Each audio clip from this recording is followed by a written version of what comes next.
अगं आई, अरे घे घे बरं. नको भरवूस, मी खाईन माझ्या हाताने. अरे असं काय करतोयस राजा, तुझा हात दुखतोय ना म्हणून भरवते ना मी. अगं डावा हात दुखतोय, उजवा हात नाही. मी जेवेन माझ्या हाताने. ठेव ऐक, खरंच खाईन मी. किती हट्टी असते तू. लहानपणी हट्ट करायचंच मी तुला भरवावं म्हणून, पण तुझ्या मागे ताट घेऊन पळत राहायचे मी. एक एक घास गोष्ट सांगत भरवायचं तेव्हा जेवायचंच. बरं माझ्याशिवाय दुसरं कोणी भरवलेलं पण चालायचं नाही तुला, ती हट्ट करायचं. आणि आता मी तुला भरवते म्हणते तर तुला स्वतःच्या हाताने जेवायचंय असा हट्ट करतोयस. कसा आहेस ना राज तू. कावेरी. हॅलो. Hello madam. बोल कावेरी. काय म्हणतेस, काही काम होतं का? राजवर्धन सरांची तब्येत कशी आहे आता? बरीच आहे म्हणायला हवं. आता हट्ट करायला लागलाय त्यामुळे नक्की नॉर्मल झालाय तो. सगळं संपायचं राजदे. आई हे बघ, अरे शेवटचा आणि बाद झाला. राज, अरे किती औषधं चालू आहेत तुला. नीट जेवला नाहीस तर बरं नाही वाटणार ना तुला. कस ऐकतेस ना कावेरी, आता त्याला जेवायचंही नाहीये. आईच्या हातचं जेवण सुद्धा नकोय त्याला. तसेच आहेत ते, एकदम हट्टी. कोणाचंच काहीच ऐकायचं नसतं त्यांना. त्यांना सांगा आपल्याला लागलंय आणि बरं व्हायचंय याचं तरी भान ठेवा आणि जेवा नीट.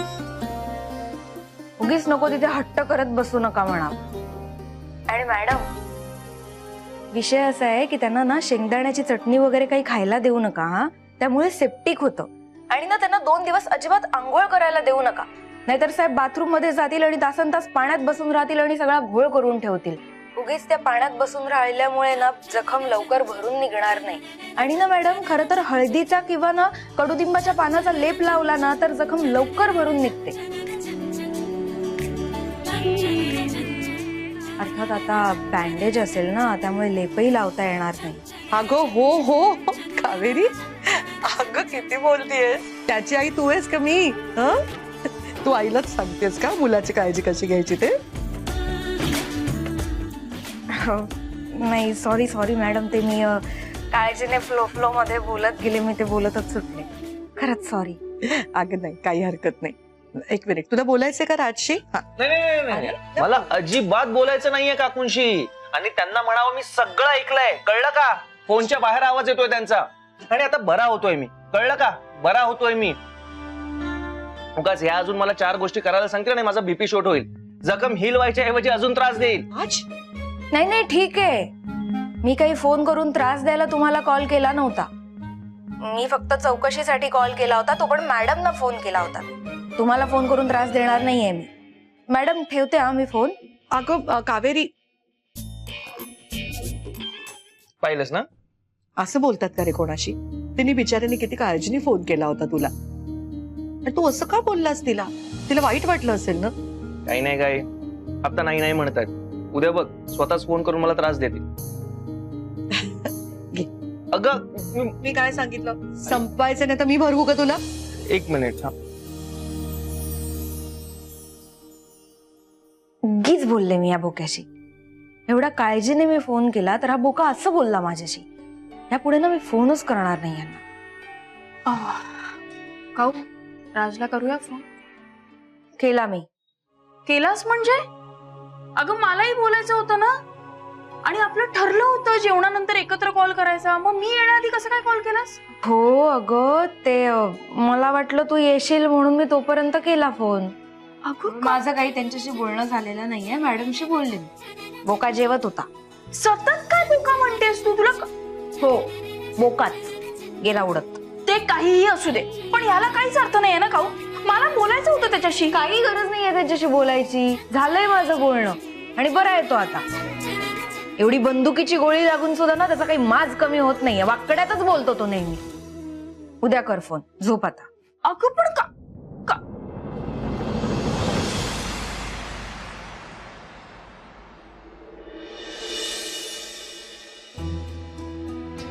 सानिया चान. हो आणते. दादा, राज दादा कुठे आहेत? काय झालं दादाला? पियू, अगं तू सेमिनार सोडून मध्येच कशी काय आलीस? मध्येच कशी निघून आली म्हणजे? मी न्यूजवर बघितलं काकीवर हल्ला झाला आणि तिला वाचवताना राज दादाला गोळी लागली.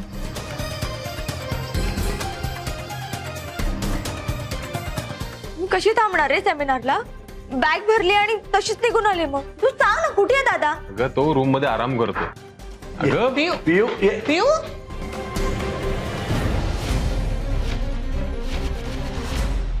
पाहिलत ना, पाहिलत? नाही नाही, आपल्या पोरांना ना आपल्यापेक्षा ह्यांची जास्त काळजी आहे. हो, इतक्या दिवसांनी आलीये पोर. आपण बसलो इथे, साधं डुंकून पाहिलं नाही आपल्याकडे. आली तशी निघून गेली बघा. हो ना, आपल्या मुलांना ना आपल्याबद्दल ना काही प्रेम आणि काळजी राहिलेलीच नाहीये. नाही तर काय. बाबा, आमच्या अशा वागण्यालाही काही कारण आहे. आणि ती कारणं काय आहेत ना, हे मी वेगळं सांगायची गरज नाहीये तुम्हाला.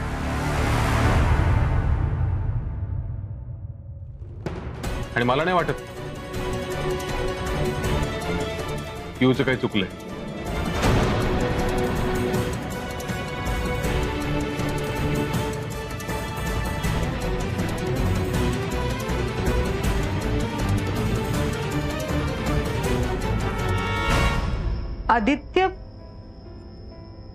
आदित्य कुठे गेला? तुझ्या हातातल्या चहापेक्षा तोच जास्त तापलाय. गेला. मग चहा? दे.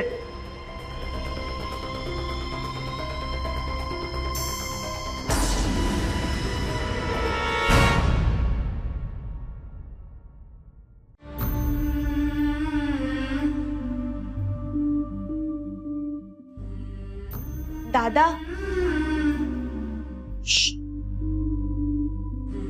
आता झोप लागली त्याला. सॉरी.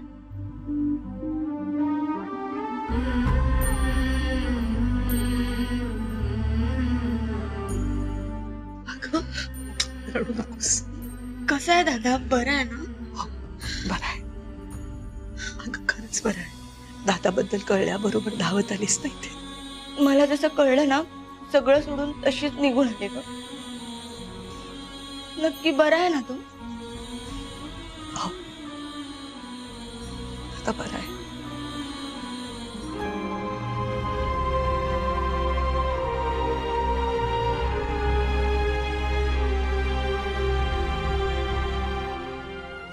अशी का बघतेस ग दादाकडे?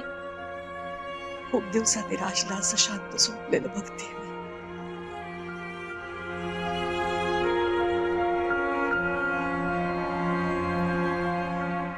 पिऊ, तुम्ही मुलं किती मोठी झालात ना, तरी मुलांना असं शांत झोपलेलं बघितलं की आईला तिचं बाळच वाटत.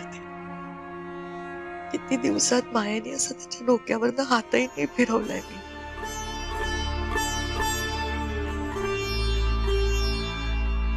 मी राजवर माया करण्यात कमी पडले असेल का? माझा हा उद्योग वाढवण्याच्या नादात माझ्या बाळावरती माया करायचीच राहून गेली का? म्हणून राजा असा हट्टी आहे की खूळ झालाय.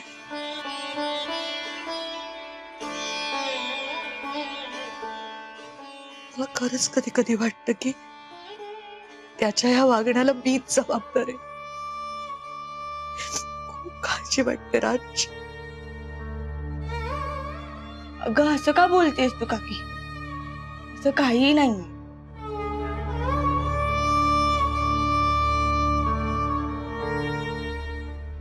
खरं काय ते फक्त देवालाच माहित.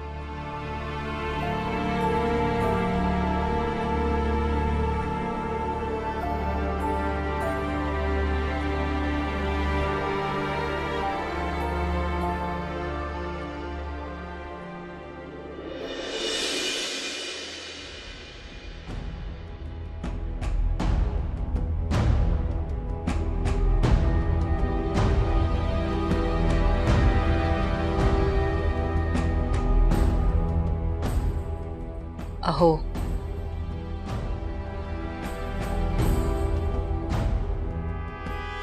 कावेरी, तू इथे?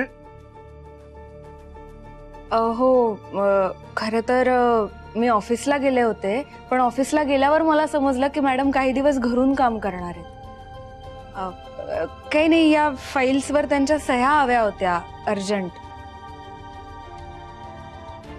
म्हणजे कसं पुढची कामं प्रोसेस करता आली असती ना, म्हणून आले होते. अर्जंट आहे का खूप? हो. वहिनी जरा आराम करतायत. काय रात्रभर जाग्या होत्या ना त्या. तू एक काम कर, तू फाईल दे माझ्याकडे, मी देतो त्यांना. हा दे दे दे दे दे, मी देतो. राजवर्धन सर कसे आहेत? मी एकदा राजवर्धन सरांना बघून येऊ का? म्हणजे आता कशी आहे त्यांची तब्येत? बरं वाटतंय का त्यांना? नाही, त्याची तब्येत बरी आहे, पण डॉक्टरनी सांगितलंय की अजिबात कुणाला भेटू वगैरे देऊ नका. हा तू असं कर, तुला पण ऑफिसमध्ये काम असेल ना, तुझ्या ऑफिसमध्ये आदित्य तुला सांगेल काय काम करायचं. हा जा जा जा जा तू.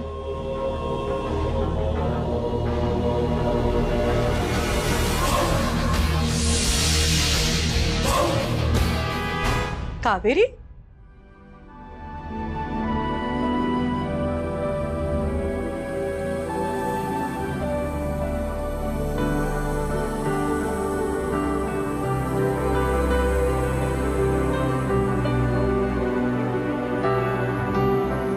काय ग, का आली होतीस? ही रत्ना मला ना नेहमीच चुकीच्या वेळी हजर होते. काही फाईल्सवर तुमच्या सह्या हव्या होत्या, पण आता निघते. म्हणजे मला न भेटताच चालली होतीस? अहो नाही, सर म्हणाले तुम्ही आराम करताय आणि राजवर्धन सर सुद्धा वर आराम करतायत, म्हणून मग निघत होते. सुदर्शन, मी कुठे आराम करते? मी तो ऑफिसची कामं करते ना घरात बसून.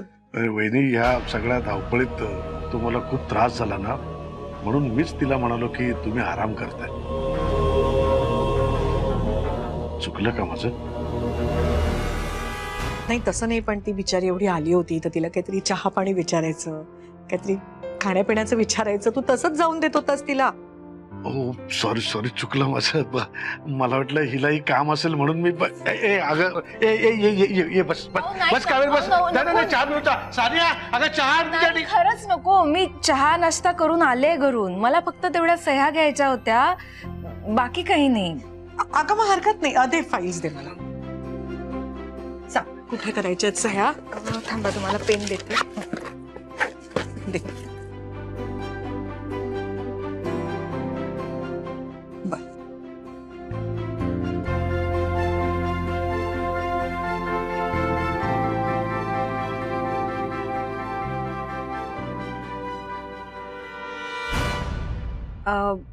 मॅडम, तुम्हाला अजून एक सांगायचं होतं. बोल ना.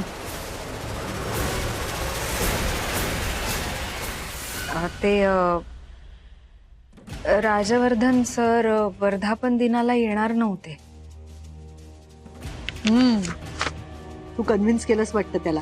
नाही, मी त्यांना समजवण्याचा प्रयत्न करत होते, पण ते नाही म्हणाले. हो, कसा काय तयार झाला अचानक यायला? तेच सांगायचं होतं मला. म्हणजे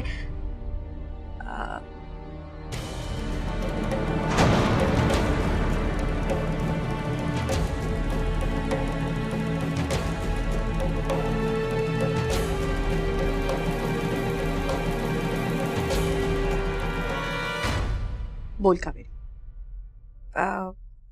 त्या दिवशी ना घरी त्यांना कोणीतरी बुके पाठवला होता आणि त्या बुकेवर एक चिठ्ठी होती.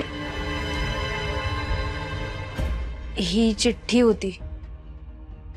याआधी सुद्धा असे 2 बुके त्यांना पाठवले होते कोणीतरी.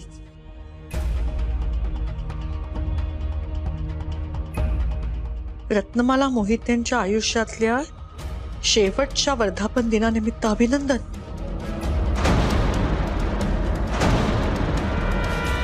हेच वाचून ते धावत इव्हेंटला आले. म्हणजे या आधी सुद्धा ना त्यांना 2 बुके असे पाठवले होते, पण त्यावर काहीच लिहिलेलं नव्हतं.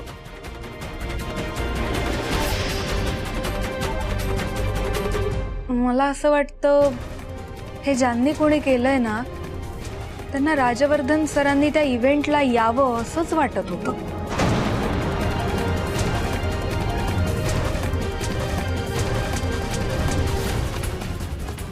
म्हणजे राजने तिकडे यावं म्हणून मुद्दाम असं कोणीतरी बुके बरोबर हे कार्ड पाठवले. म्हणजे कोणीतरी फक्त माझ्याच नाही तर राजवर्धनच्या जीवावर पण उठलंय. मॅडम हे ज्याने कोणी केलंय ना त्याचा छडा लवकरात लवकर लावला पाहिजे. पण वहिनी तुम्हाला कोणी मारायचा का प्रयत्न करेल? अहो, तुम्ही कुणाचं काय वाकडं केलंय हो? एखादा माणूस अडचणीत असेल तर त्याला मदत करण्याचा तुमचा स्वभाव आहे. मग तुमच्या जीवावर कुणी का उठला असेल?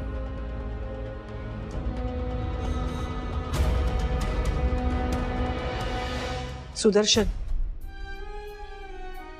या काचं उत्तर हे सगळं करणारा माणूस कोण आहे हे जेव्हा आपल्याला कळेल ना तेव्हाच आपल्याला मिळेल.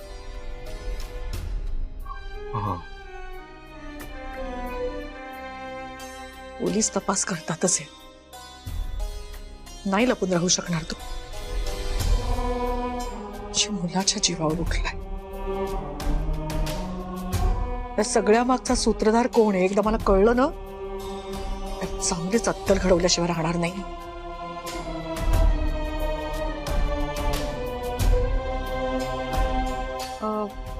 मॅडम मी एकदा राजवर्धन सरांना भेटून येऊ का? हो जा ना, बरंच आहे तू. आलेच.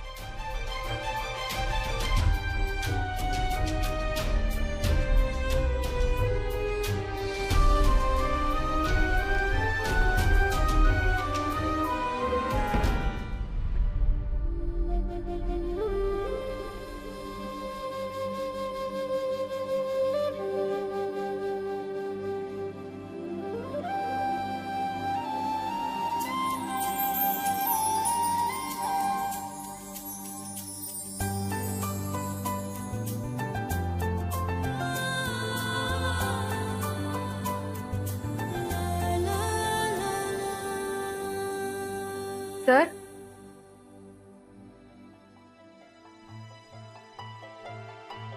राजवर्धन सर. अरे हाय ग, घ्या घ्या घ्या घ्या, झाडून घ्या, मला झोपू द्या. हा काय? अहो मी इथे झाडायला नाही तुम्हाला भेटायला आले. तुम्ही तुमच्याच घरी आहात, आमच्या घरी नाही आहात. अरे हो, हा मी माझ्याच घरी आहे नाही का. कशाला पेशंटला त्रास देत आहे? पेशंटला आराम करू द्यायचा असतोय, डॉक्टरांनी सांगितलं नाहीये का तुम्हाला? आणि हे काय एवढं भेटायला आलाय आणि येताना काहीतरी फुलं किंवा नारळ पाणी वगैरे आणायची पद्धत नाहीये का तुमच्यात? नुसते हात हलवत आलात आणि वर तोंड करून सांगताय की भेटायला आलायत म्हणून. तुमचं सो कॉल्ड परंपरा वगैरेचं पुस्तक लिहिणारा नेमकं याच विषयावर लिहायचं विसरलाय वाटतं. हो किती बोलताय हा, जरा दम घ्या. एक बँडेज ना तुमच्या तोंडावर सुद्धा बांधायला पाहिजे. हॉस्पिटलमध्ये असलेल्या पेशंटला बघायला जाताना नारळ पाणी वगैरे घेऊन जातात, घरी असलेल्यांसाठी नाही. तुम्ही तुमच्या घरी आहात ना, सगळं मिळतंय ना तुम्हाला. मी फक्त तुमच्यासाठी सदिच्छा घेऊन आले. काय घेऊन आलात? सदिच्छा दाखवा. मी फक्त सदिच्छा घेऊन आले तुमच्यासाठी. काय आणलं? सदिच्छा दाखवा. हो सदिच्छा म्हणजे वेल विशेस. एक मिनिट, तुम्ही मला म्हणजे माझ्यासाठी वेल विशेस घेऊन आलाय? कसं शक्य आहे? आय मीन जमणार आहे का तुम्हाला? नाही एकदा म्हणा बघू, गेट वेल सून म्हणा. हा एवढं बोलायची काही गरज नाही. हो काकू सावकाश. आई ग काय करताय? नाही यावेळी मी नाही येणार आहे तुम्हाला सावरायला.